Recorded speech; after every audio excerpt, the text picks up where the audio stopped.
Start. அனைவருக்கும் வணக்கம். குழந்தைக்கு அடுத்த டைலாக் எங்களுடைய பேர குழந்தைகளுக்கு வணக்கத்தை சொல்லி முடிச்சுட்டு கீழே இறக்கிறீங்க. இறக்கிட்டு எங்களுடைய பேர குழந்தைகளுக்கு அவ்வளவுதான் விஷயம். அனைவருக்கும் வணக்கம். எங்களுடைய பேர குழந்தைகள். ஸ்டார்ட். அனைவருக்கும் வணக்கம்.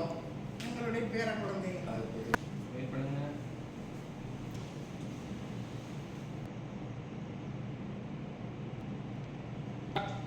அனைவருக்கும் வணக்கம். எங்களுடைய எங்களுடைய பேர குழந்தைகள். கையை கீழே வைங்க அப்படி.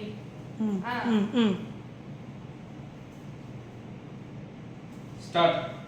அனைவருக்கும் வணக்கம். வணக்கம். எங்களுடைய பேர குழந்தைகள்.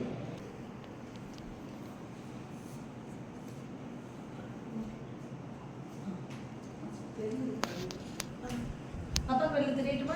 போலாமா ரெக்கார்டிங் போலாமா? போட்டோ எடுத்துக்கிறேன். எங்களுடைய பேர குழந்தைகளுக்கு கேப் முதல் இறை உணவு விழா. ரெடியா இருக்கீமா?